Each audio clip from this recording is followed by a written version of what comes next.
Well, how about that? We got ourselves a double feature this week. This is actually kind of awesome. So, hello everybody. Welcome back to the channel. Welcome back to another one of our weekly Attack on Titan final season discussion videos.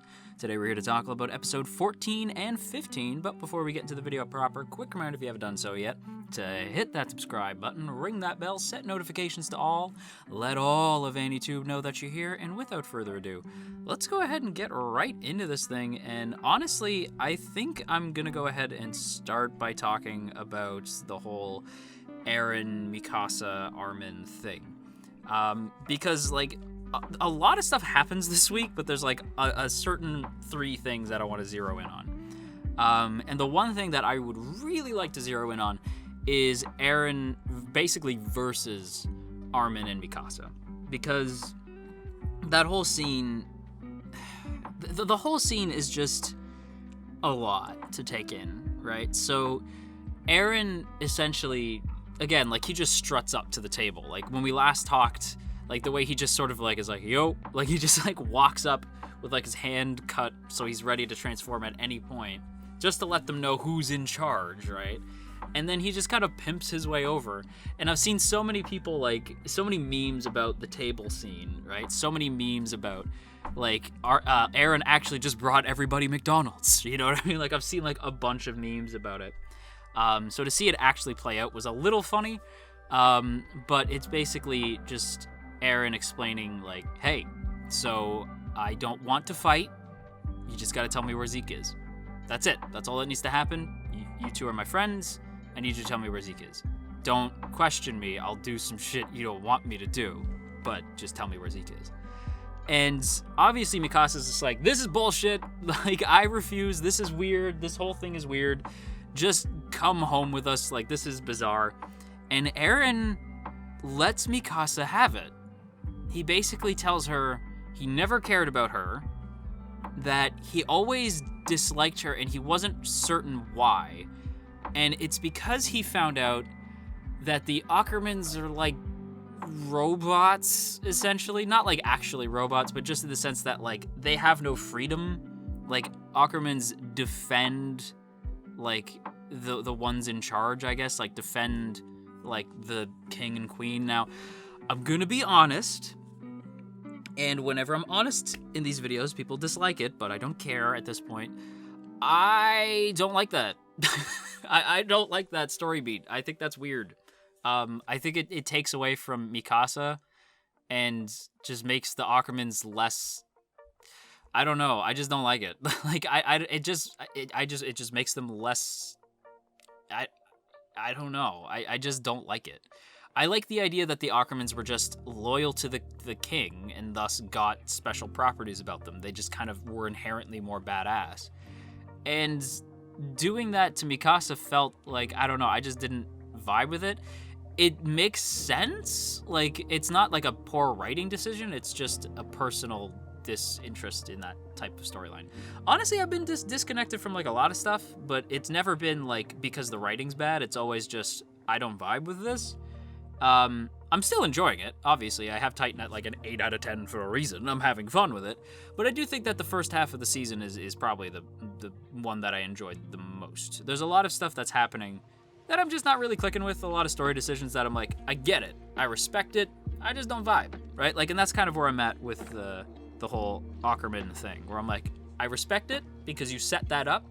I just don't vibe. That's kind of where I'm at with it. I'm like, ooh, I don't like that. But what I do like is the scene where Armin gets pissed because he literally makes Mikasa cry. Like, Eren's saying this, like, he literally says, like, I hate you, I never liked you, and I wasn't sure why until because I'm the type of person who thinks that a person's freedom is the most important. So seeing you disgusts me. Like, you have no freedom of your own, which is like, we'll get into how I feel about that. But, like, Armin hears this and sees Mikasa cry and is like, that's it! And he, like, goes to swing at Eren, and Mikasa, like, catches him. And I was like, oh, see, like, that's cool, right? Like, because it's like, okay, so was that Mikasa moving because she's an Ackerman, or was that Mikasa moving because it's Eren? And it freaks her out, right? Because she's like, wait, no, I didn't mean to do that. And Armin gets, okay. Time to explain something that's probably going to make some folk shall we say, confused, but I don't really care because it's just something about characters that I enjoy, and if you've been here a while, you know what's coming, and that is just the fact that I am kind of into this thing called wump. I like when my faves get beat up. I don't know why, I just think it looks good on some people. I blame this mostly on Dragon Ball Z. Goku always looked cooler with battle damage. And then I found out years later that there's a word for that. It's called wump. It apparently originates in the fanfiction community. Where you just, for some reason, like seeing characters look beat up because they look cooler. And Armin beat up did something. First of all, time skip Armin in general does something for me. I don't quite know why, but time skip Armin just does a lot for me. Armin's always been a character I really enjoyed, but in the time skip, he's probably the one that I enjoy the most. And so not only just in terms of like his personality, but his design. So seeing him get all like just smacked around, yeah, it did something for me. But what I will say, Ace Boy, by the way, Ace Boy. But what I appreciated is the fact that like they do make a point to be like Eren is just inherently more badass than Armin is. And so Armin does get his ass kicked, and Eren even says like, it's never even been close between you and I. Like, I will always kick your ass. Like, that's always gonna happen. But what I love is that it takes a full beatdown before Armin actually stays down. Like, Armin gets knocked into, like, the china cabinet, and he refuses to, like, stay down, right? He gets knocked into the cabinet, and Eren just continues to lay into him. And yeah, that did piss me off, right? Because I was like, but in like a way that was intended. You're not supposed to like what Eren's doing in that moment, unless you're one of those freaks who are like into Eren like wholeheartedly, like you're a Jaegerist or whatever. But like for me, it's like I don't like seeing Eren behave like this. But I do like seeing Armin get beat up because it looks good on him. Even though Armin's my favorite character, again, I don't necessarily like seeing the act of them getting beaten up, but them looking beaten up, yeah, I don't know. Maybe it's like a nurturing thing, because like I need to patch them up. But yeah, like Armin looks like a champion, even though he gets his ass kicked, so I'll give him that. Like even though he does not win that fight, he does look good doing it. And here's the thing with this whole scene. I don't believe this for a second. I don't buy this at all. I don't believe that he actually meant the things he said. I personally don't vibe. I don't agree. And I do not vibe with what Eren is saying, because that's not Eren. I don't know, and I need to, this bugs me about this character, and like the way people say, like, Eren's progression has been amazing.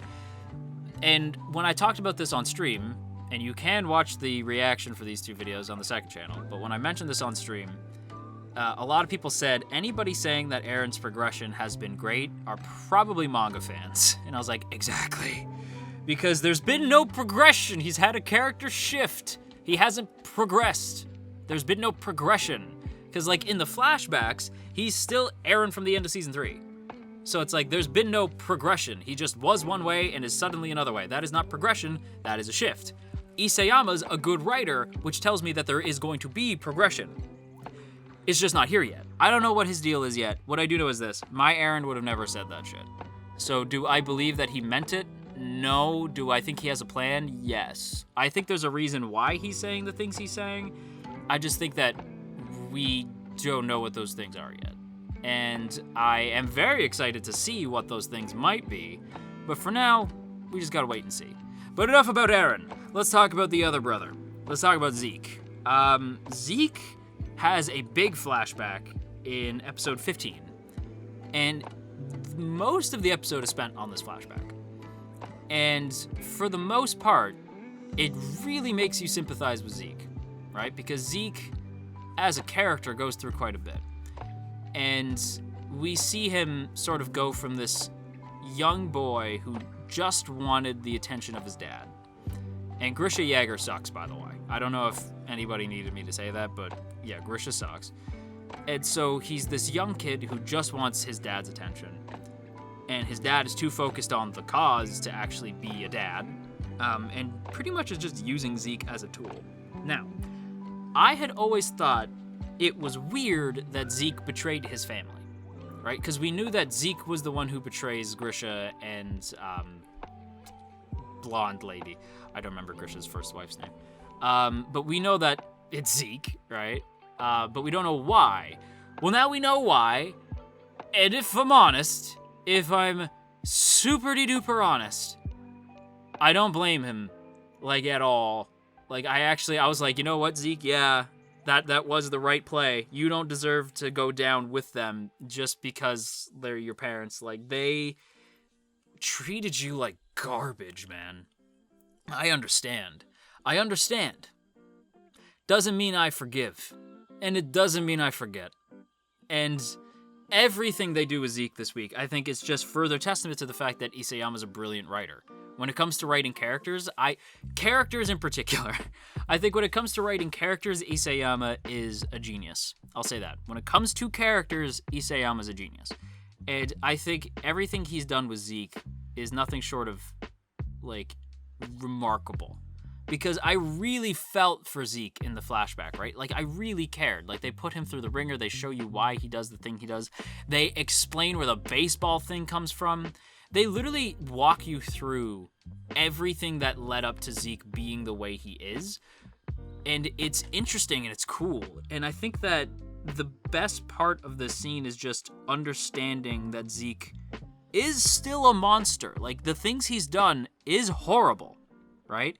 His plan is terrifying, right? Like, his plan of what he wants to do, like, the way the scene plays it is like, oh, it's whimsical and happy, but it's like, no, that's mortifying, right? It's like, what he wants to do is still terrible, but the scene still hammers home that, like, to Zeke and Ksaver, who we'll get into later, whose name I'm positive I'm pronouncing wrong, but it's how it's spelled, so Ksaver and Zeke see this as a moment of like, of course, like, this is the only way. But to the viewer, it's like, Jesus, that's terrifying. You're literally talking about euthanization. That's like you're talking about stopping a bloodline. You're talking about stopping an entire race of people. That's horrifying, right? Like, that's terrifying. But they see it as this beautiful moment, which is, like, again, just very telling that Zeke, while he came from a broken home, while you can understand the reasons why he's doing the things he's doing, much like many characters in Attack on Titan, it doesn't make it right. You just understand, right? And that's the thing. Like, I don't think Isayama's saying, like, don't you agree with Zeke? It's, don't you understand why Zeke is doing what he's doing? You may not agree, or you may agree. I certainly hope you don't, because Zeke's messed up, and his plan is messed up, but I get why Zeke is doing what he's doing. I understand. And just because I understand doesn't mean I condone. Because everything Levi does is what Levi should have done. I think Levi is, like, one of my favorite characters in the whole series. It was formerly Erwin, and now it is Levi. But yeah, Levi being forced to, like, take down his friends and comrades because of what Zeke does, like, it just hammers home that, like, Zeke is not a good person. Zeke thinks he's being this big hero. He is not. Like, even when Levi says, like, this is nothing compared to what you did to my team, and he's like, I saved them. It's like, no, you twisted person. Like, no, you did not. You literally turned them into Titans, and then Levi had to kill them because they would have killed him. No, you did not save them. You know what I mean? Like, but that's the thing, is that you get it. Like, you get why he thinks that way. And it's brilliant. And I think that the writing for Zeke's flashback, everything to do with Levi, both in episodes 14 and 15, brilliant. But the character that I want to zero in on, just because I think that, I just want to spend, like, a second talking about him, is Ksaver. This character was such a real one from the moment they introduced him, right? Like, from the moment he showed up. And we see that he was the guy who's into baseball, right? And he explains, like, well, I'm the Beast Titan. And I was like, oh my God, this was Zeke's, like, former Beast Titan. Like, this was, like, Zeke's senpai, right? Like, this is who Zeke looked up to. It's this guy, and this is where he gets the baseball thing from. And he later refers to him as father. And when he finds out that Grish is alive, when Zeke finds out, he says, that father shouldn't exist. So he viewed Ksaver as his true dad, which is very sweet.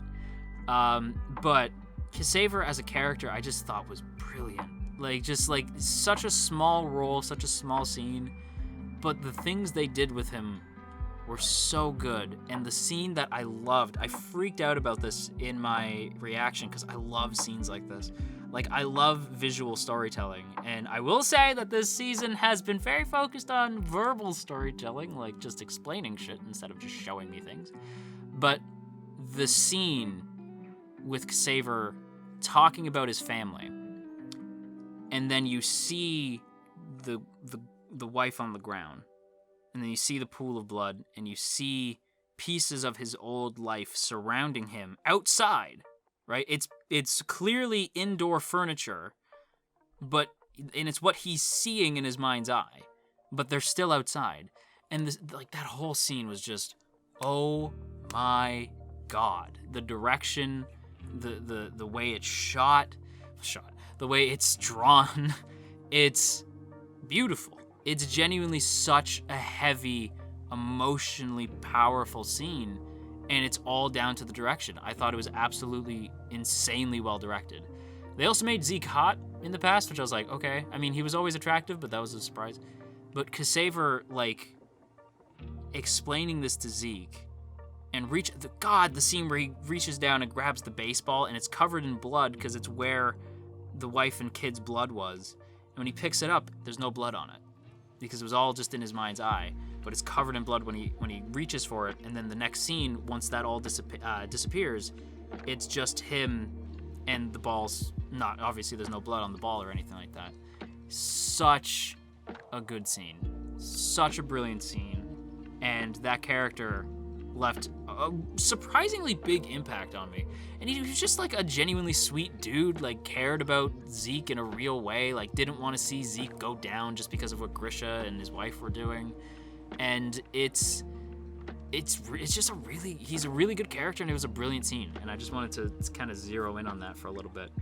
And the other thing that I want to talk about before I wrap up this week's video, Floch. Oh boy. So Floch shows up when Keith is giving this speech to the new cadets, and the new cadets are talking about the Jaegerists and how they think Eren Jaeger should be in charge and yada yada, Eren nonsense. And like, again, I get why they might think that, but like, just Keith, what I love is that normally Keith would have like smacked down on that. Keith would have like ripped those cadets a new one, but instead of being upset, you just see him looks kind of conflicted. And I thought that was brilliant. Like, Keith as a character, I've always thought he was a cool character, but we never really got a lot with him. But still, he's a lot like Pixis in the sense that we don't get a lot with him, but the scenes we do get with him are great. And so seeing Keith again, I was like, why are we going to Keith? Like, what's about to happen? And then Floch shows up, and I'm like, oh, crap. And Floch basically gives this big, pretty speech about how the Jaegerists are blah, blah, blah, blah, blah, who cares? And some of the cadets listen. Some of the cadets join him, while the others just kind of stand there shocked, right?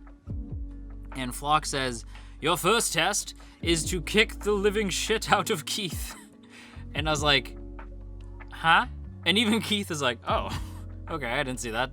I didn't see us taking that turn. And what I love is that when Hanji tries to say, like, no way, like Hanji tries to stand up for Keith, Keith's like, no.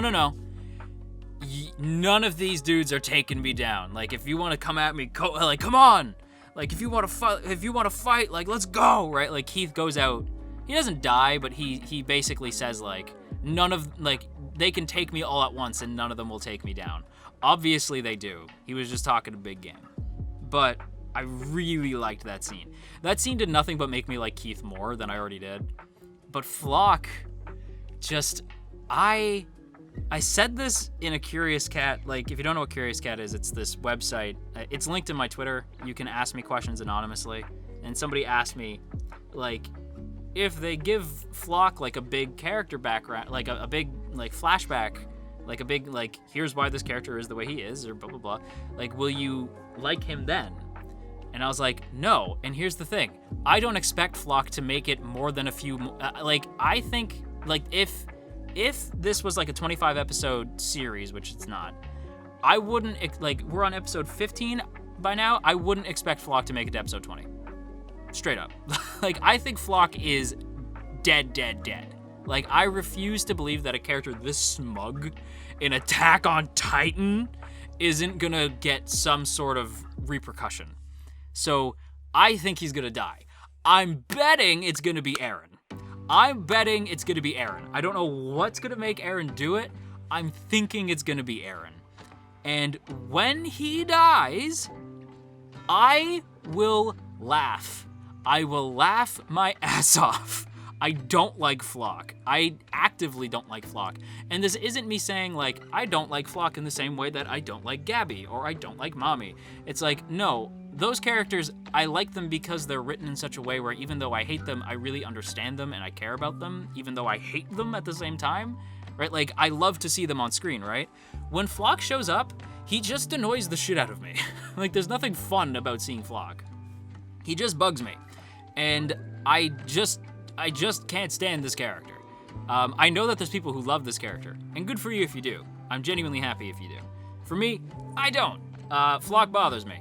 And so when he's dead, I will laugh about it, and I will enjoy the fact that he's dead. However, if you like him, I get it and I don't. Like, if you like him, I certainly hope it's because you like that he's a smug douche, right? Because I like a lot of characters who are smug douchebags, right? One of my favorite characters in My Hero Academia is Monoma from Class 1B, who is the smuggest of douches, right? But I love that little shit because he's a little shit, right? Like Floch. Floch is also a little shit. But the reason why I like Monoma as opposed to Floch is because Monoma has a redeeming quality in the fact that he wants to be a hero, in that he does care about his other members of Class 1B. He cares about Kendo. He cares about Tetsu Tetsu. I don't get any of that from Floch. Like, I don't get any of that from this guy. Like, I don't even fully believe that he believes what he believes. You know what I mean? Like, I think that he's just a selfish git. Like, I just don't buy anything that he's selling. And he just drives me insane. I really would love if the character died, like, next week. Like, that would make me very happy. Do I think it's gonna happen? Probably not. I think they're gonna save it for like a time where him and Eren are alone. I hope it's Eren. I hope it's Eren. I don't think it's gonna be Eren, but like, I hope it's Eren. I'm hoping it's Eren. Like, just because it would make me be like, there's my boy. That's my Eren, right? Like, that would make me feel like Eren's still in there if he killed Floch. Because Floch literally has just been treating his friends like garbage. You know what I mean? Like, he's been treating Eren's friends like garbage. I would love if it's Eren. Manga fans, don't tell me. Obviously, do not tell me anything. You know, just let me and my fellow anime-onlys ramble. You guys know that we welcome manga fans to join our anime-only conversations. However, we just ask that if you do want to talk about the manga, you either do, like, the spoiler tag, or you just put, hey, manga spoilers here, and then a bunch of space, like, just a bunch of, like, space between so that you can get the read more. Or just put like, my favorite is just laughs in manga. Like, asterisk, laugh in manga, asterisk. That's the best, because it's like, okay, they know something that we don't. And the other manga fans will know what it is that you are laughing about. And the rest of us will be like, huh? But yeah, that's pretty much everything, though. So, on that note, thank you guys so much for watching. I hope you guys enjoyed. If you did, don't forget to boop that up snoot, share if you care, leave a comment down below, and of course, I have to give a big, big thank you to the good folks in the T Squadron. Look at these beautiful people. Look at all these beautiful names, and hey, if you would like to join these beautiful people, there are 2 ways to do so. The first is by hitting that join button right beside the sub button. That gets you a badge next to your name, some emotes to spam in the comments, and of course your name scrolling past the screen here. Or you can check out that Patreon link in the description. Either way, it is super, super appreciated. So once again, a big thank you to the good folks in the T Squadron, and that is pretty much it for me. I would appreciate if nobody screams at me again. I swear, every time I upload a Titan video, I get nothing but people getting mad at me. Literally just for sharing an opinion. Like, a lot of you guys are cool. Like, a lot of Titan fans are cool, but the stans, my God. You're not as bad as Talentless Nana fans, but there's more of you, so for some reason it feels louder. And y'all just make me real sad. I'm not gonna lie, y'all just bum me right out. But, yeah, I might make a video talk about that next week. As like a bonus video or something. But anyway, bye!